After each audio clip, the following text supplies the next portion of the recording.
Hola, buenas tardes. Mi nombre es Bernardita Lobo. Me encuentro en sexto año de medicina y el día de hoy voy a hacer una exploración física de hombro enfocada en el área de reumatología. Para empezar una exploración siempre hay que hacer una inspección del área y vamos a empezar por buscar signos de edema, eritema o inflamación, además de otros hallazgos que puedan existir en piel o anexos que nos puedan dar indicios de alguna patología. Eh, para empezar, vamos a enfocarnos en la articulación esternoclavicular y vamos a seguir la línea de la clavícula hasta la articulación acromioescapular. Anterior a esta se encuentra la articulación subdeltoidea y más anterior y profundamente se encuentra la glenohumeral. Además de esto, contamos con una articulación que es considerada como una pseudoarticulación y esta está conformada por la parte torácica y la escápula, formando la articulación escapulotorácica, que es de una manera virtual conocida y por eso es una pseudoarticulación.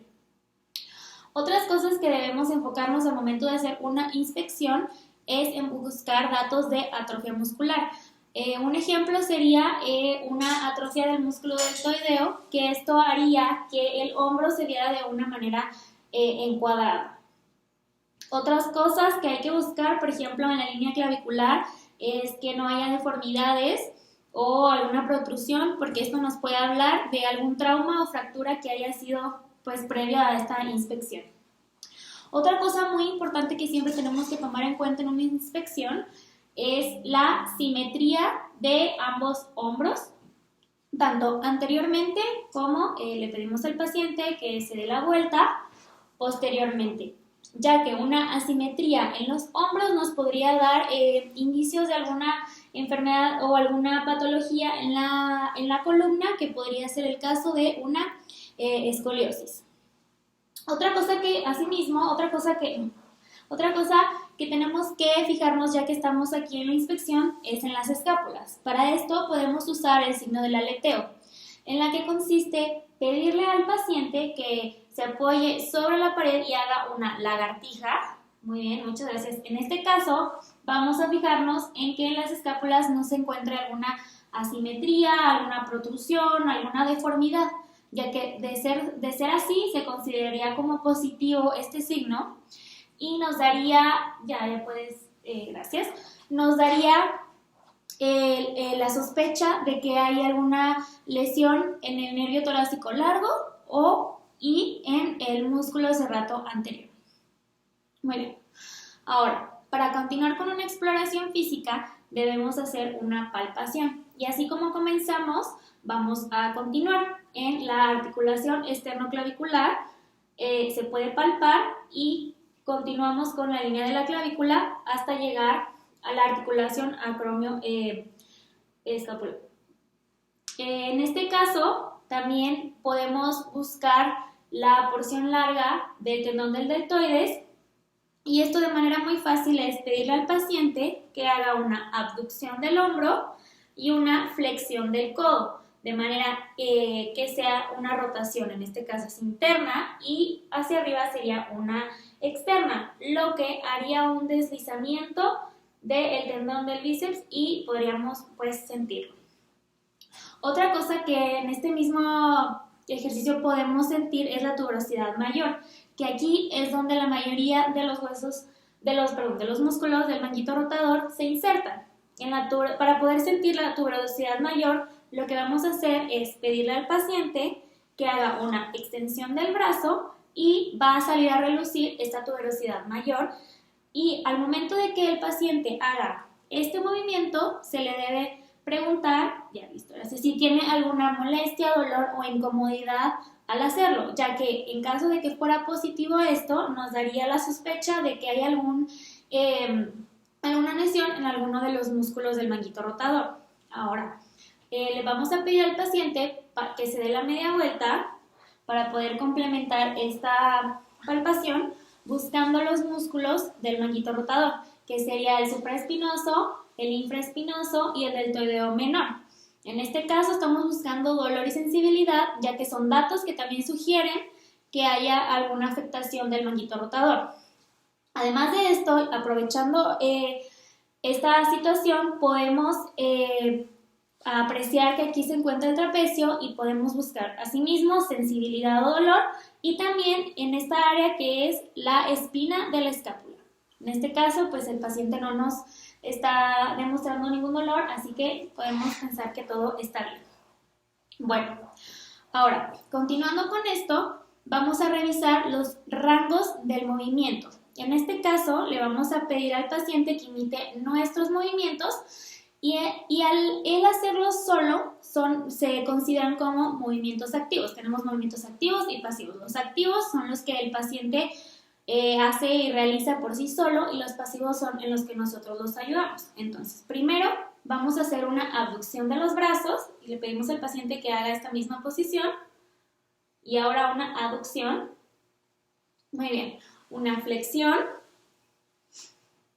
y ahora una extensión. Así, muy bien. Ahora le vamos a pedir para evaluar una rotación que haga una abducción del hombro y una flexión del codo. Muy bien. Esto sería interno y ahora hacia arriba, externo. Hacia abajo y también podría considerarse como interno y hacia afuera, externo. Muy bien. Todas estas maniobras se realizan para, ya que si el paciente tiene alguna queja de alguno de estos movimientos, nos podría sugerir que hay un pinzamiento en los tendones de los músculos del manguito rotador. Ahora, otra cosa importante es que al hacer estos movimientos, si podemos volver a hacer una rotación, por favor, una rotación interna. Y ahora la externa, hacia arriba. Vamos a continuar en unos ángulos de 160 a 120, que son los importantes en este caso, que nos podrían dar el caso que el paciente en una abducción de este tipo, de 60 a 120 grados, nos daría una sugerencia de que hay una lesión en el manguito y cuando sobrepasa, los 120 grados, esto suele desistir, ya no hay dolor o ya no hay presencia de un dolor. Pero en el caso que sí lo fuera, estaríamos pensando que más bien existe una lesión en la articulación clavicular.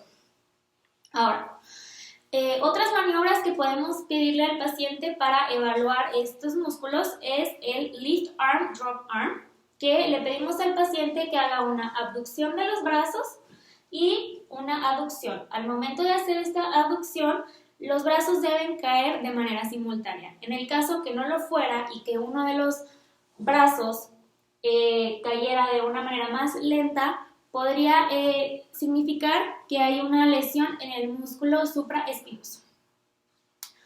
Ahora vamos a continuar con los movimientos pasivos, que al igual que los activos son los mismos, solo que en este caso yo voy a ayudarlo a completar estos movimientos.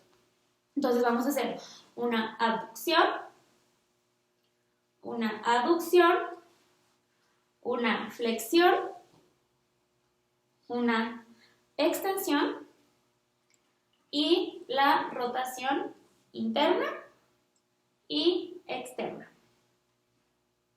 En este caso es importante, generalmente siempre hacemos solamente los movimientos activos, pero cuando los pacientes tienen alguna afectación o alteración neuromuscular, es muy común que los pacientes se quejen al momento de realizar los movimientos activos, o sea, que es cuando ellos hacen sus movimientos solos.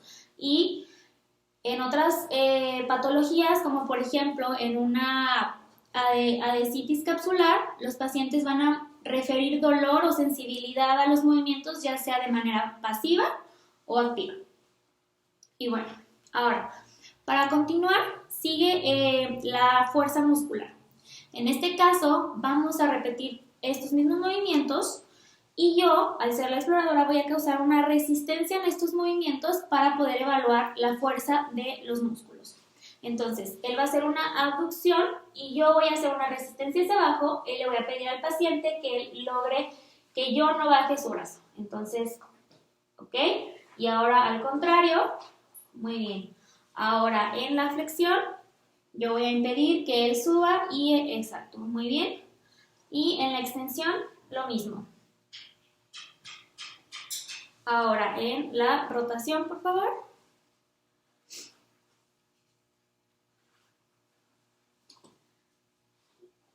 Muy bien.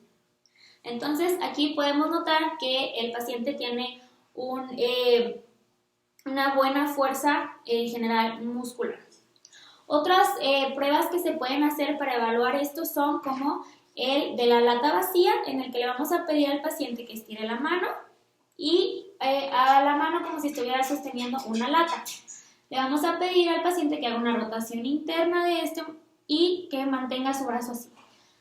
Yo voy a hacer una resistencia hacia abajo y el paciente debe impedir que el brazo baje. Muy bien. Entonces, en caso de que esto fuera doloroso para el paciente, que este movimiento fuera doloroso para el paciente, indicaría que el paciente tiene una lesión en el tendón del músculo supraespinoso. También tenemos otras pruebas como la prueba de Nair, donde le pedimos al paciente que haga una elevación, abducción y rotación del brazo, como si se estuviera tocando la nuca, y el paciente no debe de mostrar ningún dolor. En el caso que el paciente lo mostrara, sería indicativo de que hay algún pinzamiento en el músculo subescapular. Listo.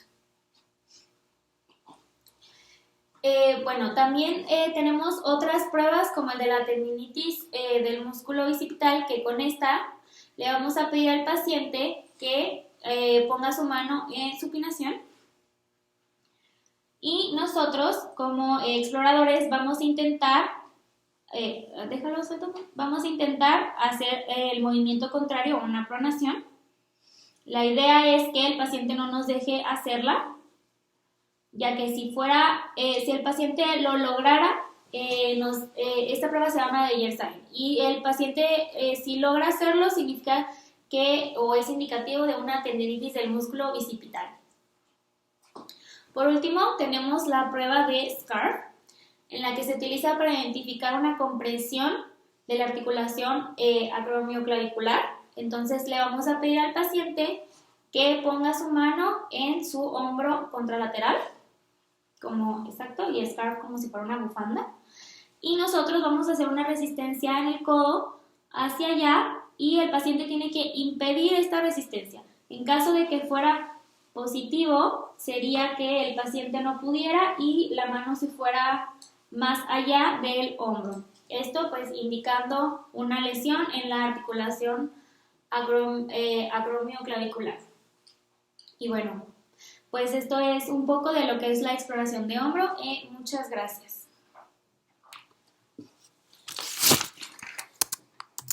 Ya no dijiste la última hoja.